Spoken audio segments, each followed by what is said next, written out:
Como fisioterapeutas hemos aprendido que los puntos gatillo y las contracturas musculares explican gran parte del dolor de nuestros pacientes, pero ¿y si esto no fuese cierto?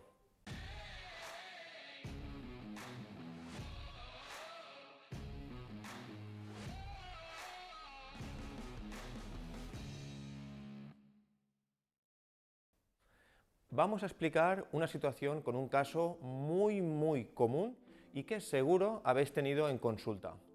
Pensad en un paciente de 31 años que acude a consulta con dolor de 2 semanas de evolución en zona cérvico-torácica izquierda y que está empeorando. El paciente además presenta limitación a la movilidad cervical. El paciente trabaja en oficina y cree que algún ejercicio de gimnasio podría haberle producido el inicio del dolor, aunque no recuerda un momento o un gesto concreto. El dolor lo describe como intenso y punzante y que se nota un bulto que al presionar produce dolor, incluso hacia el hombro y cuello, pero que le alivia al mismo tiempo. Si ahora le hicieses a este paciente las pruebas diagnósticas para punto gatillo, serían positivas. Punto muy sensible y palpable situado sobre fibras del trapecio inferior o romboides, existencia de banda tensa, incluso reproducción del reflejo del espasmo localizado. Pero entonces, claro, ¿lo tratamos? ¿Es la entidad realmente más plausible? Si funciona dentro de la sesión, ¿significa que el diagnóstico se confirma? Vamos a verlo. Los puntos gatillo son áreas sensibles que se encuentran en el músculo y que pueden producir dolor local y referido. Se caracterizan por ser puntos de dolor localizado en el interior de bandas palpables de fibras musculares tensas. Clínicamente se distinguen de las áreas dolorosas por la presencia de la banda palpable de fibras que al romperse provoca una respuesta de contracción localizada en el músculo y que al presionarse reproduce el dolor referido del paciente. El dolor se alivia si se inyecta anestesia local en el punto gatillo. En la fisioterapia, la aplicación de este concepto y su tratamiento es muy extenso y cuenta con un gran porcentaje de profesionales que basan parcial o totalmente su tratamiento en su existencia. Y es que Travel y Simons concentraron en su libro, que yo me compré como autorregalo al finalizar la carrera, un índice con todos los puntos gatillo musculares. Este modelo simplifica el abordaje del dolor y de la patología del paciente. Además, para evitar la presión isquémica en nuestro dolor de dedos, también nos proponen la versión de la punción seca. Yo mismo he practicado este enfoque entre el 2010 y el 2014 con resultados a veces a corto plazo muy buenos para el paciente y a largo plazo muy buenos para mi economía, ya que estos pacientes, desgraciadamente, son recurrentes a lo largo de los años y vuelven por lo mismo. Sin embargo, hay un problema. Este problema es que, en realidad, no hay una evidencia sólida que respalde su existencia. Como apuntaba Nikolai Bogduk, al estudiar la fiabilidad entre diferentes fisioterapeutas para la detección de puntos gatillo en glúteo medio o cuadrado lumbar, decía: sin criterios fiables para el diagnóstico, no es posible estimar la prevalencia de los puntos gatillo como causa del dolor de espalda. Si se utilizan estrictamente los criterios clásicos, los puntos gatillo parecen ser poco frecuentes.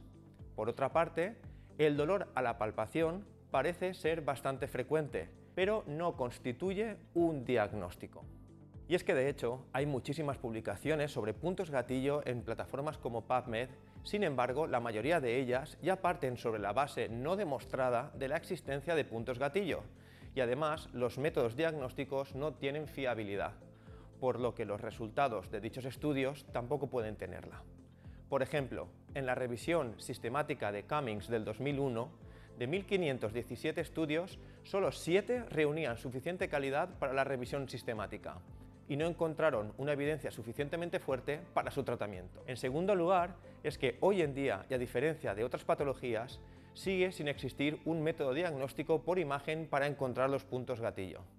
La resonancia magnética nuclear es gold estándar para roturas musculares y nunca fueron encontrados en esta u otra técnica de imagen.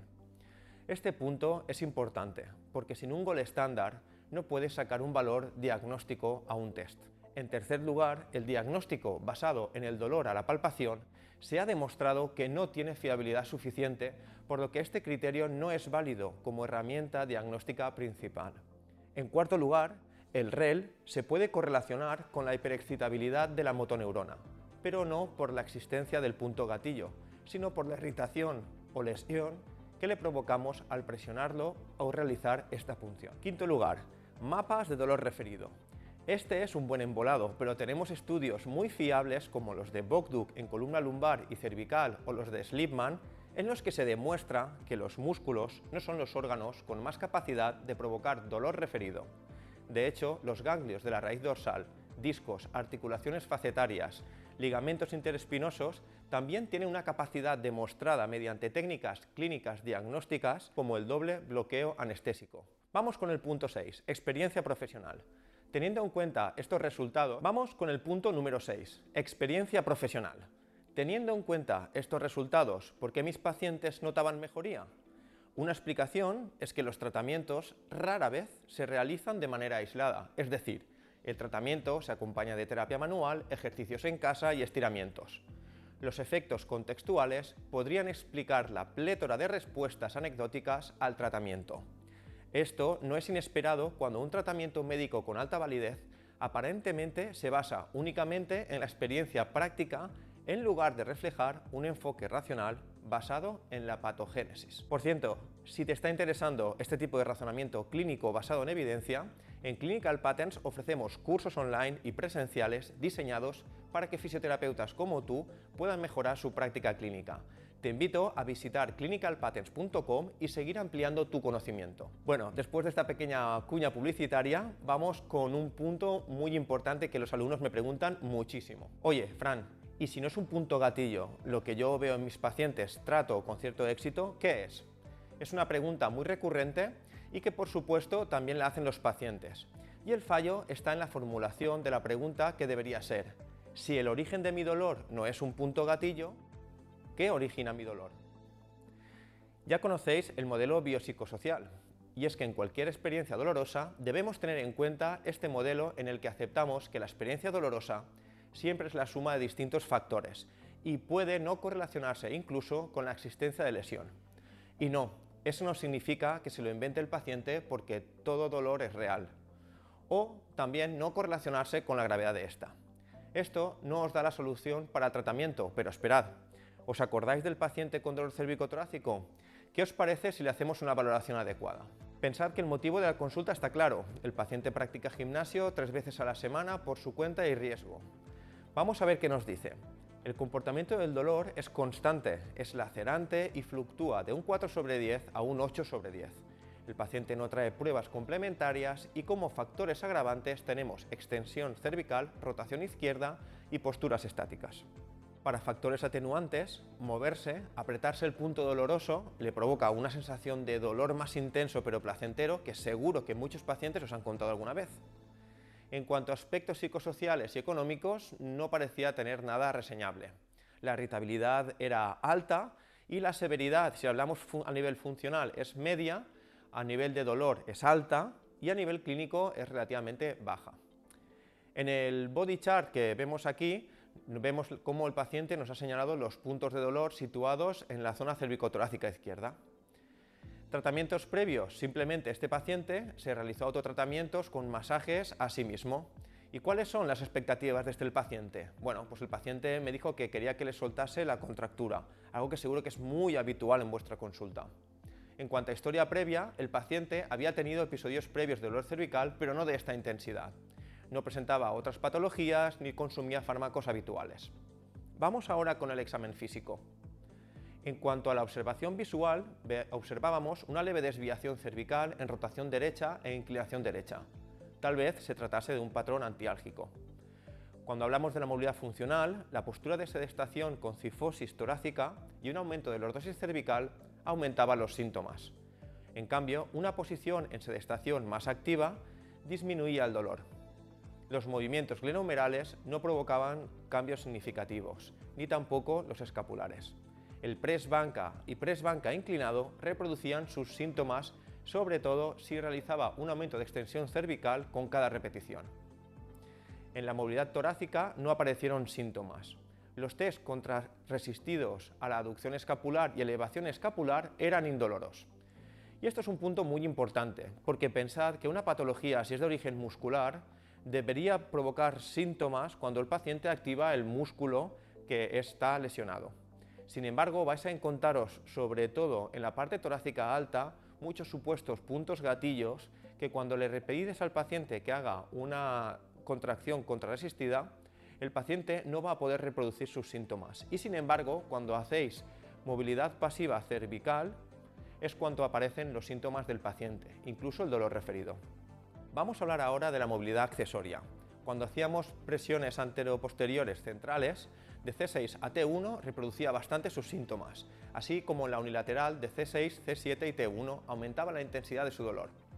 En cuanto a la exploración sensitiva del tórax, observamos un wind-up positivo y alodinia mecánica con el pinprick.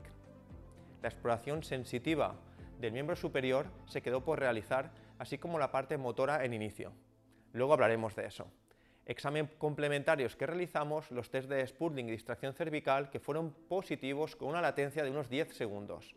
El arm squeeze test también fue positivo, reproduciendo su dolor en la espalda. Para que veáis que se tiene que contar todo, en este caso de viernes por la tarde, yo me paré ahí. Empecé a proponerle tratamiento. Cuando terminamos la sesión, el paciente estaba recogiendo y tenía la gran suerte de tener a mi lado a mi compañero Pau Hidalgo, que me recordó hacia el final de la sesión que podríamos haber valorado también, aunque no tuviese síntomas, los miembros superiores, sobre todo a nivel de miotomas y exploración neurológica. Paramos al paciente, le hicimos la valoración y observamos una debilidad de la extensión de codo del 30% en comparación con el contralateral. Y lo mismo pasaba para la extensión de muñeca, ambos miotomas de C7. Y es que todos fallamos y es importante reconocerlo y decidir estrategias constructivas al respecto. Pero en este caso era bastante importante realizarlo en la primera sesión para poder revalorar en la segunda y ver si este signo negativo aumentaba o disminuía independientemente del dolor que tuviera el paciente. Sobre esto hablamos muchísimo en el curso online que tenéis en la web.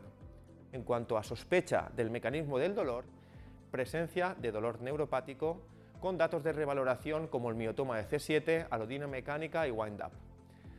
Deberíamos revalorar en la próxima sesión el Clinical Sensory Testing en el recorrido tanto dorsal como en el área afectada de C7. Vamos ahora a una parte que normalmente no enfocamos mucho en Clinical Patterns, que es el tratamiento, por ejemplo, de este paciente. ¿Por qué no solemos utilizarlo? Y además os daréis cuenta que en formaciones en general no le dan el protagonismo que muchas veces el alumno espera, y es por la variabilidad del paciente. Pero bueno, yo acepto que hablando de este paciente en concreto os pueda sugerir estrategias de tratamiento. En primer lugar, decidimos realizar un informe para el médico de atención primaria con sospecha de dolor neuropático y pedir opinión médica y, si procede, iniciar tratamiento farmacológico para dolor neuropático. Adaptar el lugar de trabajo bajando la silla de oficina para facilitar una posición de más apertura de foramen para bajar irritabilidad al estar largos periodos de tiempo en sedestación. Para la próxima sesión, trabajo de técnica en ejercicios de gimnasio poniendo especial atención a gesto cervical.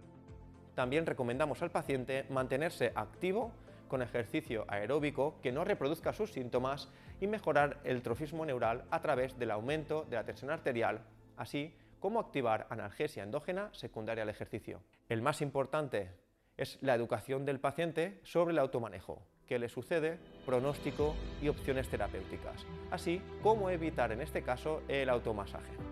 Reforzar que las estrategias de sedestación o de gimnasio más biomecánicas se aplican en esta fase aguda y subaguda, pero que en fase resolutiva no es necesario mantener estas estrategias. Cómo reestructurar, por último, la forma en la que explicamos el dolor a los pacientes es muy importante para que el paciente tenga la tranquilidad de que es una situación en la que puede tener en gran medida el protagonismo dentro de su recuperación. Así que os hago una reflexión final, y es que si seguimos tratando contracturas, podríamos estar dejando de lado lo que realmente importa y nos acercaremos más a una actividad parasanitaria que a una sanitaria, que es lo que nos identifica como profesionales y nos diferencia en el intrusismo actual. Déjame en los comentarios tu experiencia con los puntos gatillo en clínica y qué opinas sobre este tema. Y si quieres seguir aprendiendo, suscríbete a la web de clinicalpatterns.com y síguenos en redes sociales para llegar a más fisioterapeutas. En el próximo episodio hablaremos de dolor referido. el error diagnóstico más común en fisioterapia.